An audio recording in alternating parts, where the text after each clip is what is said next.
Ilan kayo gumagawa? Tatlo. Tatlo? Taga saan kayo? Cavite.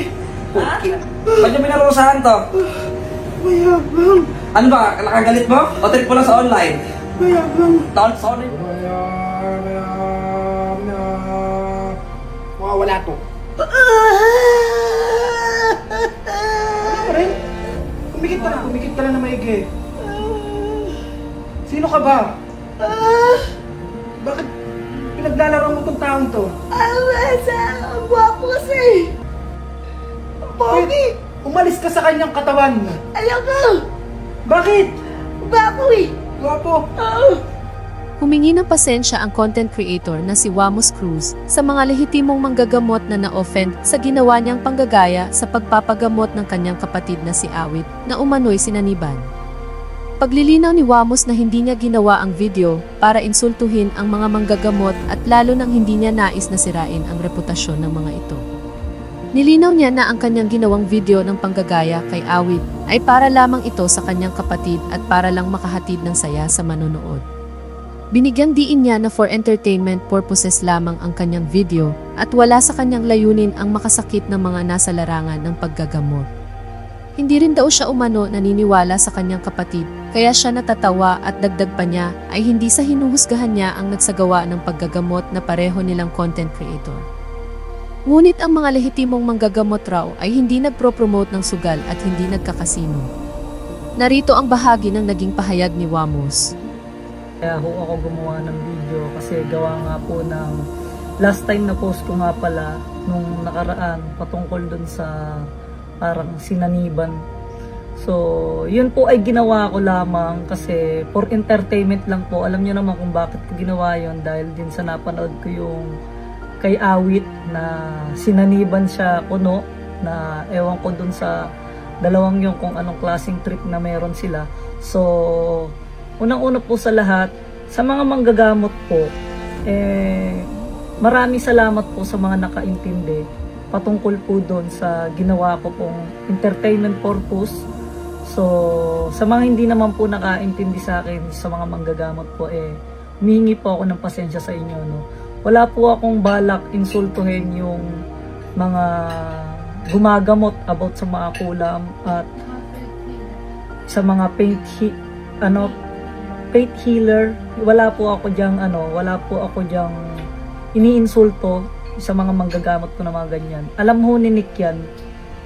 Alam po ni Nick yan. So, yun, si Nick, naintindihan niya ako kasi alam niya naman na isa akong komedyante at hindi niya ako kailangan seryosohin. Pero galit nga siya dahil kay Awit. So, ganun din yung purpose ko na magpasaya lang din naman ng ibang tao. Hindi ko talaga intention na sirain yung reputasyon ko ng mga naggagamot po about sa mga ganyang klase ng bagay, yung mga isasanib, yung mga nangkukulam. Yan, naniniwala din naman po ako sa ganon, no. At lalong-lalo na po sa mga manggagamot is naniniwala po ako sa ganyan. Pero dinidepende ko yung paniniwala ko sa taong sinasaniban. Sa taong sinasaniban. Hindi po ako naniniwala kay Awit. No, kaya natatawa po kasi ako kasi gawa ng totoo naman na kasi unang-una sa lahat is ang paint healer po hindi po nagsusugal yung mga yan. Hindi po yan nagkakasino, hindi po nag-ano yan, nag-promote ng mga sugal. Hindi po ganun yung mga paint healer. Inuulit ko sa inyo lahat ng mga manggagamot po ng ganun, never po silang nagsugal na ganun at bawal na bawal po sa kanila yon. So yun na lang yung tignan nyo kung yung manggagamot ni Awit totoo bang manggagamot yan o manggagamot-gamutan lang ba o nagdudunong-dunungan. Pero hindi ko siya hinuhusgahan na. Kumbaga parang tignan nyo na lang kung ano yung sitwasyon. So sa akin lang naman kaya ako gumawa ng video kasi gawa nga ng ayoko madamay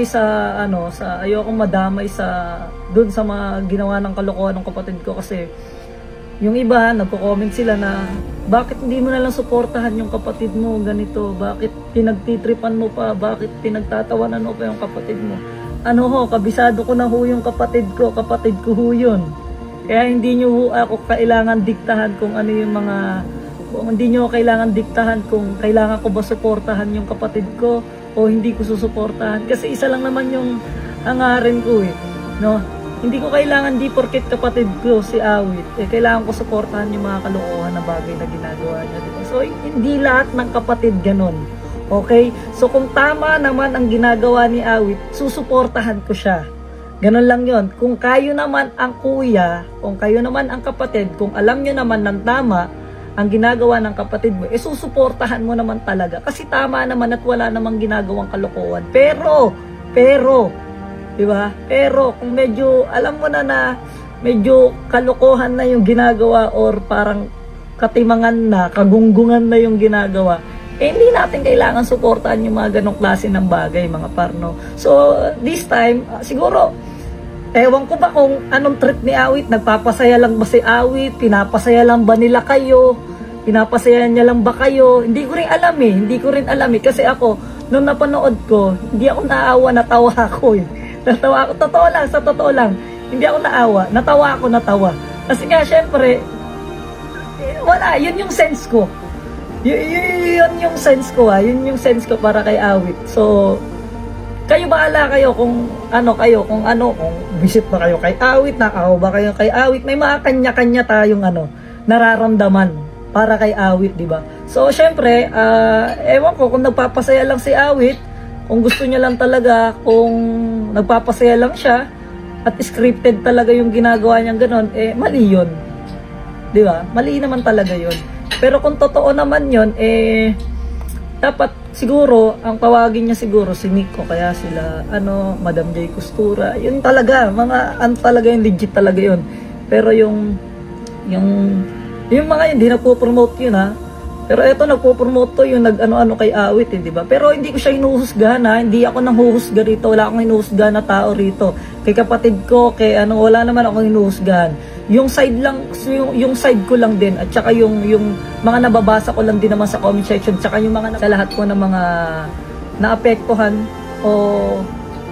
ewan ko, si Awit, kung hingi ba siya ng pasensya, kung totoo ba o hindi, bahala na siya dito. Basta ako, hingi ako ng pasensya po sa lahat po ng mga gumagamot na may mga ganyan-ganyan mga sanib-sanib po. Pasensya na po. Umihingi po ako ng patawad kasi ayaw ko po talaga unang-una sa lahat madama yung pamilya ko kasi napakaayos po ng pamilya namin dito at wala naman kaming mali talaga na ginawa. Kaya kinaklaro ko lang din po yung ginawa ko na video last time na ginaya ko po si Awit for entertainment purposes lang po talaga yun. So yun, pasensya na po, ulitin ko po, hindi ko napabain to. Sobrang sorry po sa lahat ng mga nakaintindi, pasensya pa rin po sa inyo, at sa mga hindi pa po nakakaintindi, pasensya po sa inyo. So yun lang po, maraming salamat po sa inyong lahat. Yun lang po, peace out.